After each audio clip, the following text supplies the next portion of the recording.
Hello everyone, welcome to my channel learn Hindi together. पिछले video में हमने हिंदी वर्णमाला का स्वर वाला टॉपिक पढ़ लिया था।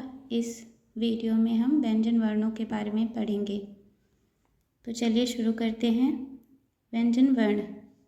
व्यंजन वर्ण वे वर्ण होते हैं या वे ध्वनियाँ हैं जिनके उच्चारण में स्वर वर्णों की सहायता लेनी पड़ती है। सभी व्यंजन वर्णों में आ स्वर निहित होता है। जैसे का में क प्लस आ और ख में ख प्लस आ, यानी सभी व्यंजन वर्णों में आ की ध्वनि निहित होती है। अगर हम आ को अलग कर देते हैं तो इनको हलंत लगा के लिखा जाता है। आगे बढ़ते हैं। प्रयत्न या अवरोध के आधार पर व्यंजनों के भेद। इसके आधार पर व्यंजनों के दो भेद होते हैं। एक होता है अभ्यंतर प्रयत्न और दूसरा होता है बाह्य प्रयत्न।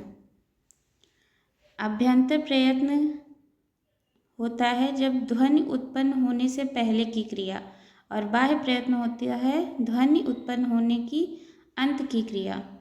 ये इसको हम समझ सकते हैं, जब हम कुछ बोलते हैं उसके पहले जो हमारे गले में जो भी कंपन हो रहा है, वायु जहाँ जहाँ टकरा रही है, वो सारी क्रियाएं अभ्यंतर प्रयत्न के अंतर्गत आती है। और ध्वनि निकलने के जस्ट पहले जो क्रियाएं होती हैं वो बाह्य प्रयत्न के अंतर्गत आती हैं। आगे बढ़ेंगे। अभ्यंतर प्रयत्न के आधार पर व्यंजनों के भेद। इसके आधार पर व्यंजनों के भेद देख लेते हैं। एक होता है स्पर्श व्यंजन, दूसरा होता है अंतस्थ व्यंजन और तीसरा है ऊष्म या संघर्षी व्यंजन। स्पर्श व्यंजन क्या होते हैं? उच्चारण स्थान के आधार पर 5 प्रकार के होते हैं। इसमें कौन कौन से हैं? पहला है का वर्ग, दूसरा है चा वर्ग, तीसरा है ट वर्ग, चौथा है त वर्ग और पांचवा है पा वर्ग। ये 5 वर्ग मिला के टोटल स्पर्श व्यंजनों की संख्या 25 हो जाती है। का वर्ग में कौन कौन से वर्ण आते हैं? क, ख, ग, घ, अंगा। इन्हें हम कंठ से बोलते हैं, इसलिए इन्हें कंठीय व्यंजन भी कहा जाता है। पिछले वीडियो में हमने देखा था कि कंठीय व्यंजन, तालव्य व्यंजन, मूर्धन्य व्यंजन, दंत व्यंजन और ओष्ठीय व्यंजन किन किन स्थानों से बोले जाते हैं। आगे बढ़ते हैं। चा वर्ग में च, छ, ज, झ, इया, ये है तालव्य व्यंजन कहते हैं इन्हें। ये तालु से बोले जाते हैं। और तीसरा है टा वर्ग, ट, ठ, ड, ढ, ढ, इसे मूर्धा से बोला जाता है और इसे मूर्धन्य व्यंजन भी कहते हैं। मूर्धन्य व्यंजन। चौथा है ता वर्ग, ता, थ, द, ध, न, ये दंत से बोले जाते हैं, इसलिए इन्हें दंतव्य व्यंजन कहते हैं। आगे है पा वर्ग, प, फ, ब, भ, म, ये ओष्ठ से बोले जाते हैं, इसलिए इन्हें ओष्ठीय व्यंजन कहा जाता है। आगे है अंतस्थ व्यंजन। अंतस्थ व्यंजन, ये इनकी संख्या 4 होती है। ये हैं य, र, ल, व, और इसके आगे है ऊष्म या संघर्षी व्यंजन। इनकी भी संख्या 4 ही है। ये चारों हैं श, स, सा, ह। इन्हें कैसे उच्चारण किया जाता है वो हम आगे पढ़ेंगे। आगे है संयुक्त व्यंजन। इनकी संख्या भी 4 है। कौन कौन से? क्ष, त्र, ज्ञ और श्र। ये चारों संयुक्त व्यंजन दो दो व्यंजनों से मिलकर बने होते हैं। पहला व्यंजन, चारों में पहला व्यंजन आधा होता है यानी स्वर रहित होता है और दूसरा व्यंजन स्वर सहित होता है। तो क्षा बना है क प्लस शा से, त्रा बना है त प्लस रा से, ज्ञा बना है ज प्लस या से, श्रा बना है श प्लस रा से। देखते हैं अर्ध स्वर किसे कहते हैं। तो पूछा जाता है अर्ध स्वर किसे कहते हैं, तो या और वा को अर्ध स्वर कहा जाता है।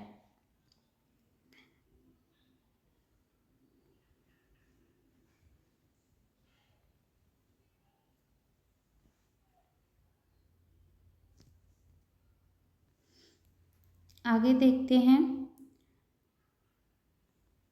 अर्ध स्वर।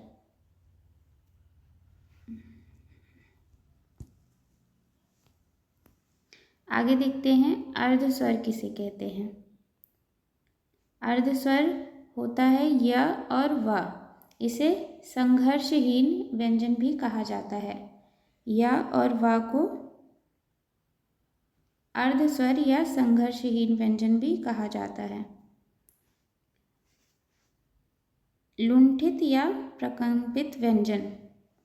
लुंठित या प्रकंपित व्यंजन होता है र। आगे पार्श्विक व्यंजन। पार्श्विक व्यंजन होता है ल। और अनुनासिक या नासिक के व्यंजन। अनुनासिक या नासिक के व्यंजन सभी वर्गों के, जो हमने पीछे देखा था, ये 5 वर्ग कौन कौन से, का वर्ग, चा वर्ग, टा वर्ग, ता वर्ग और पा वर्ग के, ये 5 अंगा, या, ड, न और मा, ये 5 व्यंजन होते हैं अनुनासिक या नासिक के व्यंजन। आगे देखते हैं द्विगुण व्यंजन। द्विगुण व्यंजन कौन से होते हैं, इनकी संख्या 2 होती है। कौन कौन से, ढ और ढ।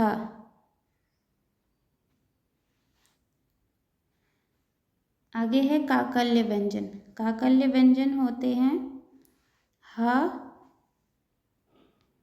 एक ही है काकल्य व्यंजन।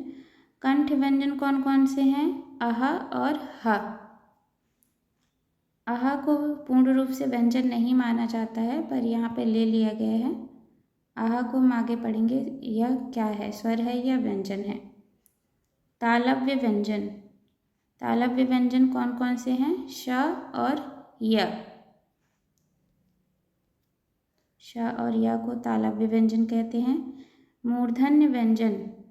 र और श को मूर्धन्य व्यंजन बोलते हैं। दंतीय व्यंजन।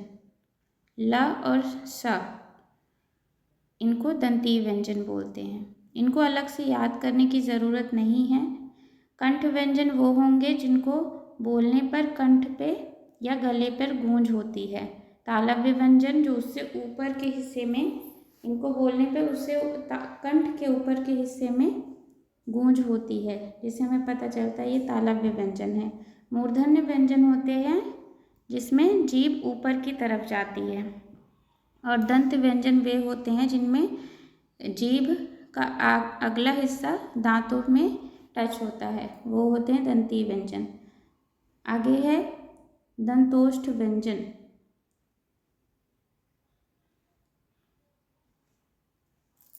दंतोष्ठ व्यंजन ये व होता है, इसमें व में दांत और ओठ दोनों का प्रयोग होता है, इसलिए ये दंतोष्ठ व्यंजन है। दंतमूल या वत्स व्यंजन, ये होता है न, श, र और ल। इनका उच्चारण दांतों के ऊपर वाले हिस्से में जीभ टच होने पर होता है, इसलिए इन्हें वत्स या दंतमूल व्यंजन बोलते हैं। आगत व्यंजन।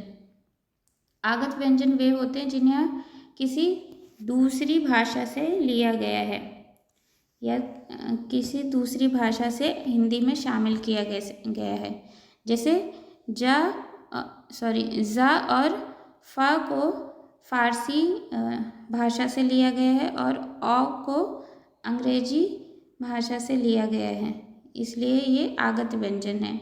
ये मूल रूप से हिंदी में नहीं माने जाते हैं, पर कभी कभी पूछ लिया जाता है। आगे है, बाह्य प्रयत्न के आधार पर वर्णों के 4 भेद हैं। कौन कौन से? घोष या सघोष वर्ण, घोष या सघोष और अघोष वर्ण, तीसरा महाप्राण वर्ण और चौथा है अल्प प्राण वर्ण। ये चारों बाह्य प्रयत्न के आधार पर हैं। इनमें से इनको 2 हिस्सों में अलग से बांटा जाता है। जैसे घोषत्व के आधार पर अगर पूछा जाए, घोषत्व के आधार पर तो 2 प्रकार के होते हैं, घोष और अघोष। और प्राण तत्व के आधार पर पूछा जाए तो 2 प्रकार के महाप्राण वर्ण और अल्प प्राण वर्ण होते हैं। तो घोष या सघोष वर्ण क्या होते हैं, देख लेते हैं। घोष या सघोष वर्ण वे हैं जिनका उच्चारण करते वक्त हमारी स्वर तंत्री में अधिक कंपन होता है। और अघोष वर्ण वे होते हैं जिनमें स्वर तंत्री में कंपन नहीं होता है या ना के बराबर होता है, या इसमें केवल श्वास का प्रयोग होता है। महाप्राण वर्ण वे होते हैं जिसमें अधिक वायु या ऊर्जा खर्च होती है। महा यानी अधिक, प्राण यानी वायु या श्वास होता है। तो यानी अधिक वायु या ऊर्जा खर्च हो तो महाप्राण होता है, और कम वायु या ऊर्जा खर्च हो तो अल्प प्राण होता है। अल्प प्राण। आगे कुछ नोट लिखे हैं, देख लेते हैं। सभी स्वर घोष या सघोष और अल्प प्राण होते हैं। अगर पूछा जाए स्वर क्या होते हैं, तो स्वर घोष होते हैं और अल्प प्राण होते हैं। और प्रत्येक वर्ग का अंतिम 3 वर्ण और या तीसरा, चौथा, पांचवा वर्ण प्लस य, र, ल, व, ह, क्ष, त्र, ज्ञ और श्र सघोष होते हैं। इन्हें याद करने का तरीका आगे बताऊंगी। और प्रत्येक वर्ग का प्रथम 2 वर्ण यानी पहला दूसरा वर्ण प्लस श, तीनों श अघोष होते हैं। इनको ऐसे ही याद कर सकते हैं, जैसे अघोष वर्णों को याद कर लें। अगर अघोष वर्ण कौन कौन से होते हैं तो देख लेते हैं कौन कौन से। प्रथम 2 यानी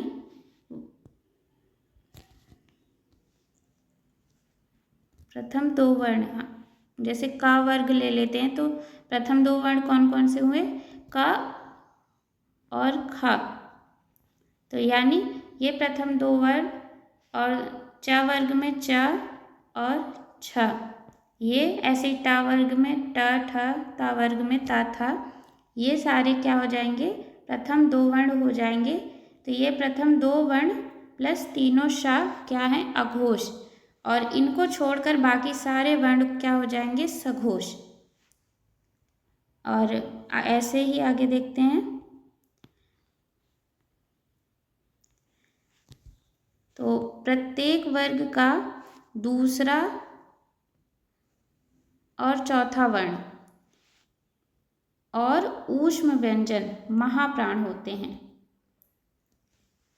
क्या होते हैं? प्रत्येक वर्ग का दूसरा और चौथा वर्ण प्लस ऊष्म व्यंजन महाप्राण होते हैं। और प्रत्येक वर्ग का पहला, तीसरा, पांचवा वर्ण और अंतस्थ व्यंजन अल्प प्राण होता है। तो इसे कैसे याद करेंगे? पहले प्रत्येक वर्ग का दूसरा और चौथा वर्ण कौन कौन सा हुआ? इसे सम वर्ण भी कह सकते हैं। जैसे प्रत्येक वर्ग का सम वर्ण और ऊष्म व्यंजन महाप्राण होता है। पहले वर्ग का दूसरा और चौथा वर्ण देख लेते हैं। जैसे क वर्ग को लेते हैं। क, ख, ग, घ, अंग।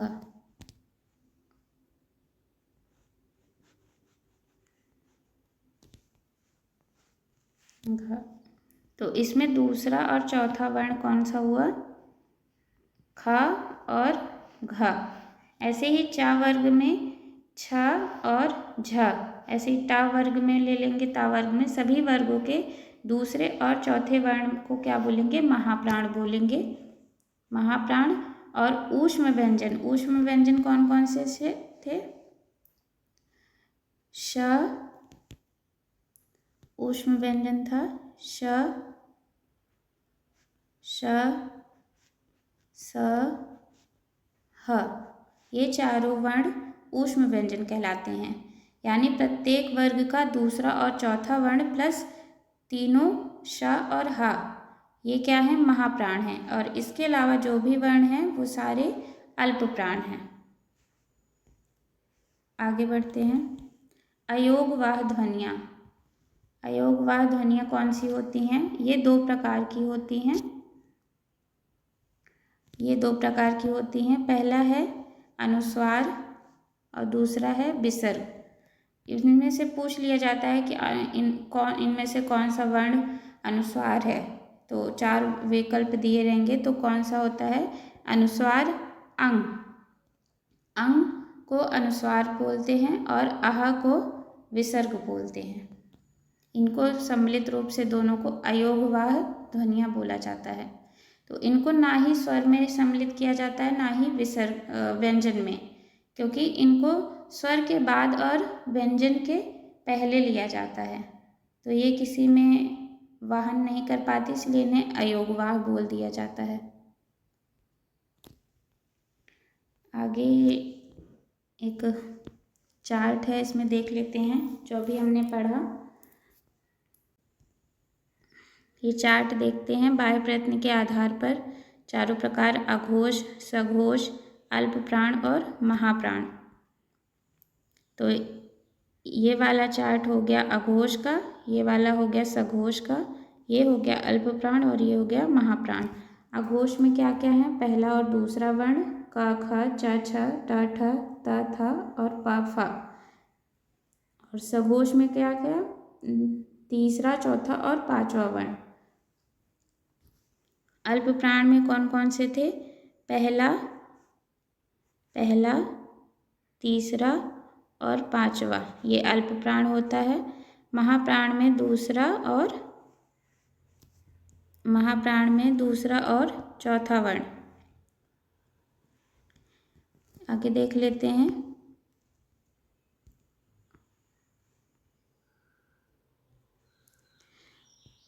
उपर्युक्त के साथ साथ निम्न वर्ण भी अघोष और सघोष। अघोष कौन कौन से? तीनों श अघोष होता है और सघोष बाकी के सारे अंतस्थ और अंतस्थ, ऊष्म, संयुक्त सारे ही सघोष होते हैं, सभी स्वरों को लेकर।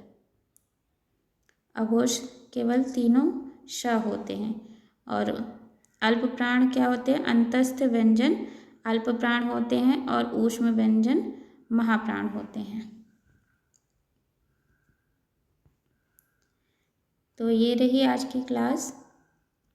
अगर आपको पसंद आई हो और कुछ सीखने को मिला हो तो मेरे चैनल को सब्सक्राइब करें और इस वीडियो को लाइक शेयर करें। अगर कुछ पूछना हो या कुछ ना समझ आया हो तो कमेंट करके पूछ सकते हैं, मैं आंसर ज़रूर करूँगी। Thank you.